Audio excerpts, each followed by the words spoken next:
I'm Sophia Mercer. For 10 years, I poured my soul into my family's struggling winery, transforming it from a forgotten vineyard into an award-winning estate. Then one morning, I walked into a board meeting to discover my name had been removed from the succession plan.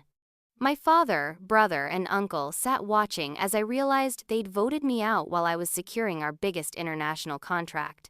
They didn't think I'd discover the betrayal until it was too late, but I always read the fine print. And now they're learning what it means to lose the only person who truly built their legacy. The morning air was cool against my skin as I walked between the rows of Cabernet vines. 10 years ago, when I returned from business school to find my family's century-old vineyard on the brink of bankruptcy, these vines were withered, neglected. Mercer Estates had been reduced to selling bulk grapes to larger producers, our family name fading from labels and memories alike. I ran my fingers along the leaves, remembering how I'd convinced my father to let me try saving what 4 generations had built. "Just give me 5 years," I'd promised. He'd laughed, that dismissive chuckle that always made me stand straighter. "The wine business isn't for dreamers, Sophia. It's for men who understand tradition." But I wasn't dreaming. I was calculating. I'd spent those business school years studying sustainable agriculture, modern marketing, and global wine distribution. While my brother Thomas enjoyed his executive title without responsibility, I developed a complete reinvention plan for Mercer Estates. 5 years became 10. 10 years of dawn-to-dusk work. 10 years of modernizing production, rebuilding our reputation bottle by bottle, trade show by trade show. 10 years of endless resistance from my father when I suggested new techniques, new markets, new anything. "That's not how your grandfather did it," became his reflexive response, yet he cashed the checks when our revenue tripled. He accepted awards for his visionary approach when critics praised our renaissance. He beamed in photographs when celebrities began requesting our reserve bottles at events. I stepped out of the vineyard and checked my watch. The board meeting, just family members, really would start in an hour. Today I was presenting the final details of our Japanese distribution deal. After 2 years of negotiations, I'd secured exclusive placement in Tokyo's most prestigious restaurants and retailers.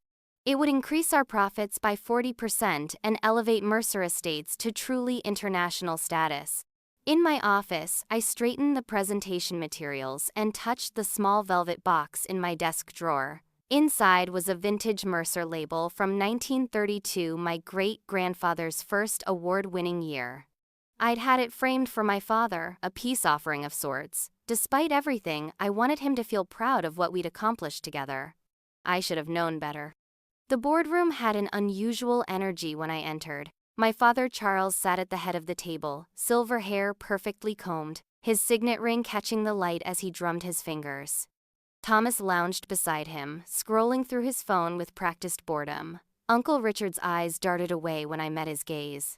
"Before Sophia begins," my father announced as I took my seat, "we need to address some structural changes to the company."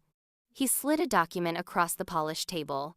"The board has voted to restructure the executive leadership and succession plan. Thomas will be assuming the role of CEO effective next month, with Richard stepping in as COO. I stared at the paper, the words swimming before my eyes. My name, previously listed as the successor CEO and current executive director, had been completely removed. In its place was a new position, brand ambassador, reporting to Thomas. "This is a joke," I said, my voice steadier than I felt. "It's business," Thomas replied, finally looking up from his phone. "The Japanese deal is impressive, but we need traditional leadership moving forward. The Mercer name has always passed through the male line." "The Mercer name would be extinct if not for me," I said quietly. The bank was 3 months from foreclosure when I came back. I turned to my father. "You haven't even seen the final terms of the contract. This will put us in a different league entirely." My father cleared his throat. "About that, we've decided to pause on international expansion. Thomas feels we should focus on domestic growth first." "Thomas feels?" I echoed. "Thomas hasn't felt anything about this business except entitlement. When was the last time he visited the production floor or met with a distributor? Or could tell you the difference between our eastern and western slope Merlots?" Thomas smiled thinly. "That's why we have staff, Sophia. A CEO delegates. A CEO leads, I corrected. Something you've never done. Richard shifted uncomfortably. Sophia, be reasonable. You'll still have an important role. Your customer relationships are valuable, and you'll continue as the face of Mercer at events. The face, but not the brain. The smile, but not the signature. I gathered my presentation materials with deliberate calm. How long have you been planning this? The silence answered before any of them could. This wasn't an impulse decision. This was calculated, timed perfectly for when they thought I'd be too invested in the Japanese deal to walk away. You should know, I said, standing, that the contract has a key person clause. I am personally named as the executive contact. If I leave, they can void the entire agreement. My father's expression hardened. You wouldn't damage the family business out of spite. I looked at him, this man who had taught me both ambition and disappointment in equal measure. It stopped being about family the moment you decided I wasn't really part of it. I walked out without another word, leaving the contract and the gift for my father behind. In my office, I didn't cry. I didn't scream. I simply sat at my desk and began to make calls, first to my attorney, then to Akira Tanaka, my Japanese counterpart. I explained the situation with clinical detachment. I understand completely, Akira said after a thoughtful pause. In Japan, we respect loyalty and honor above all. If your family has broken their trust with you, how could we trust them to honor our agreement? By evening, news had spread through the small community that surrounds any notable winery. My phone buzzed with text messages from other winemakers, distributors, even competitors. The wine world is smaller than most people realize. Reputation means everything. I drove home to my small house on the edge of the estatea property I'd purchased independently. Thank goodness. Through the kitchen window, I could see the rolling hills of vines stretching toward the horizon, transformed by my decade of care from struggling plants to proud, productive rows. The next morning, Thomas called. What did you say to Tanaka? He demanded, skipping any greeting. The truth, I replied, that the person they've been negotiating with no longer represents Mercer Estates. They've pulled out completely. Father is furious. I imagine he is. You need to fix this, Sophia. Call them back. Tell them it was a misunderstanding. I laughed softly.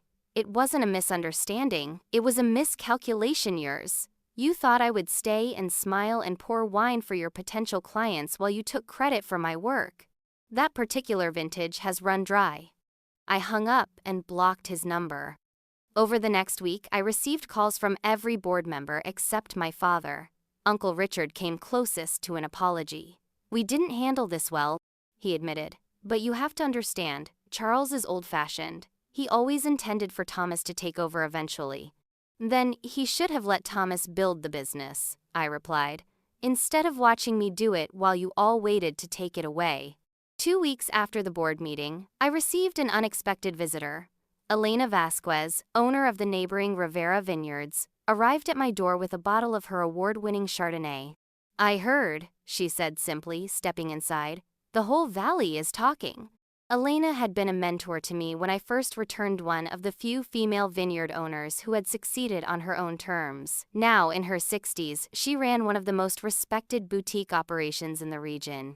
I'm still processing, I admitted as we sat on my porch overlooking the valley. Process quickly, she advised, pouring 2 glasses. Because I have a proposal for you.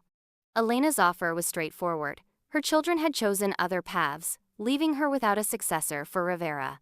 She had been considering selling to a large conglomerate, but hated the thought of her carefully nurtured vines becoming part of some corporate portfolio.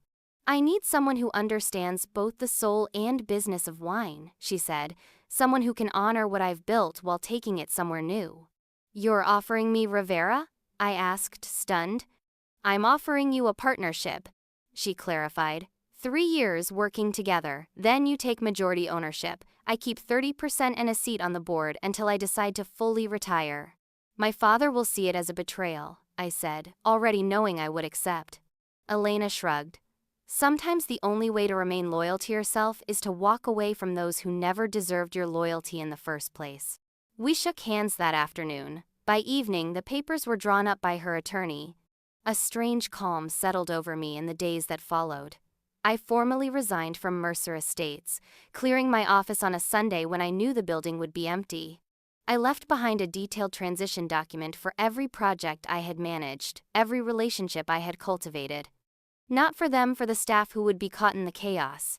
The only personal item I took was a soil sample from the Eastern Vineyard, the first section I had rehabilitated, the one that now produced our most acclaimed wines. Some roots you take with you, no matter where you're transplanted. My father finally called 3 days after the Rivera partnership was announced in the industry press. "You couldn't wait a month before betraying this family," he said, his voice tight with controlled anger. "I learned from experts," I replied. "That woman is our competitor. And now, so am I." The silence stretched between us, heavy with everything we'd never properly said. "Your grandfather would be ashamed," he finally said, reaching for the knife he thought would cut deepest. "My grandfather was an innovator who changed with the times," I countered. "The only tradition you're upholding is the one where men take credit for women's work. I doubt he would recognize that as part of his legacy." I heard him inhale sharply. For a moment, I thought he might actually say something honest, something real. Instead, he simply said, "Goodbye, Sophia," and hung up. That conversation was 6 months ago. Since then, life has moved with the rhythm that only agricultural businesses truly understand: a mixture of urgent activity and patient waiting, of science and art, of control and surrender. Elena and I have already begun implementing changes at Rivera. Our first collaborative vintage will be bottled next year, under a new reserve label we designed together. Advance orders have exceeded our projections, fueled partly by industry curiosity about our partnership and partly by the reputation I built at Mercer. Last week, I heard that Mercer Estates lost their national distributor, the one I had secured through 3 years of relationship building. Thomas apparently showed up unprepared to their annual review meeting. The company's stock has dropped 15% since my departure, and rumor has it they've hired a crisis management consultant. I take no pleasure in their struggles. Well, perhaps a small, human measure of vindication. But mostly I feel something unexpected: freedom. For a decade I poured everything into resurrecting a legacy that was never truly meant to include me. Now I'm building something that belongs to me from the start. No asterisks, no conditional belonging, no waiting for permission to lead. Yesterday, I walked through Rivera's heritage Zinfandel block at sunset. These vines, some over 60 years old, have weathered drought and frost, pests and disease. They've been pruned harshly and still returned stronger. Their roots run deep into the stony soil, drawing up minerals that give our wines their distinctive character. I knelt and pressed my palm against the gnarled trunk of the oldest vine. This, I thought, is resilience. Not the absence of wounds, but the strength to grow through them, to transform them into something beautiful and lasting. Elena found me there as darkness fell. She didn't speak, just handed me a glass of our newest blend, a bold, unexpected combination of traditional and modern techniques. We sipped in companionable silence as the first stars appeared. "To new roots," she finally said, raising her glass. I smiled and raised mine in return. "And to knowing when to transplant them?" Sometimes the most painful endings make way for the truest beginnings. Sometimes you have to leave what you've built to become what you're meant to be. And sometimes, when a door is closed in your face, the only appropriate response is to build your own house with a better view. I don't know if my father and brother will ever truly understand what they lost, not just my expertise or the contracts I secured, but the future I envisioned for our family's legacy. That vision now belongs to Rivera, to Elena, to me. Some might call it revenge, this success rising alongside their struggle. I call it reclamation. Of my worth, my talent, my right to lead. The best revenge isn't just success, it's success that remains true to who you are, even when others failed to value it. The wine world is watching us now, this unexpected partnership between Elena's traditional wisdom and my modernizing instincts. What they're witnessing isn't just two women defying industry norms. They're seeing what happens when someone focuses more on nurturing roots than maintaining appearances. Have you ever had to walk away from something you loved because staying meant diminishing yourself? Have you found the courage to transplant your talents somewhere they could truly flourish? Let me know in the comments. And if this story resonated with you, subscribe for more reflections on resilience, reinvention, and the courage to begin again. Sometimes the most powerful stories are the ones we dare to rewrite for ourselves.